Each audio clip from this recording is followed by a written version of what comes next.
Le temps presse a donc permis à 309 petits élèves de la Principauté de se mettre dans la peau d'un jury. Âgés de 8 à 14 ans, les enfants ont visionné 5 courts-métrages, chacun traitant d'un objectif du millénaire pour le développement. Munis d'un petit questionnaire, à la fin de chaque projection, les enfants notaient le court-métrage afin d'élire leur film favori. Les grands thèmes qui ont été abordés, on les a abordés à travers les différents petits courts-métrages. Mais il y a eu le handicap, hein, et donc l'acceptation de la différence et puis les inégalités, comment justement faire face.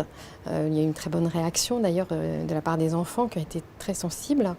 On a eu un film sur l'eau, l'accès à l'eau. Et là aussi, sur les inégalités, tout le monde n'a pas accès à de l'eau potable à son robinet. Donc ça, je pense que c'est important que ce message puisse passer. Voilà, on a eu également sur la biodiversité un petit film symbolique qui a fait poser aux enfants beaucoup de questions. Les réactions que l'on a vues, c'est surtout à la fin des films. On a vu qu'il y avait 2 films sur lesquels ils avaient bien réagi. Un film qui parle du handicap et puis de l'acceptation des autres tels qu'ils sont. Et d'une certaine manière, les 2 films sur lesquels ils ont vraiment bien réagi, c'est ces 2 films-là qui parlent effectivement de ces inégalités et malgré tout de s'accepter peut-être comme on est et de s'entraider. 15 classes de Monaco au total ont donc participé à cet événement, tout comme 6 autres pays, soit plus de 1500 élèves à travers le monde qui ont voté avec leur âme d'enfant pour constituer le prix des enfants.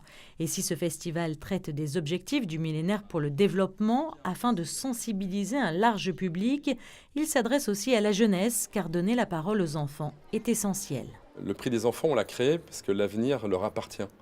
Et c'est un des prix qu'on a dû créer au bout de la 3e ou 4e année, parce qu'on s'est rendu compte que c'était le prix essentiel, indispensable au festival, parce que tout ce qu'on est en train de faire là, on est en train de les nourrir, de leur permettre de se poser des questions, des bonnes questions, et même s'ils ont des interrogations, ils auront, j'espère, l'occasion d'en parler en classe.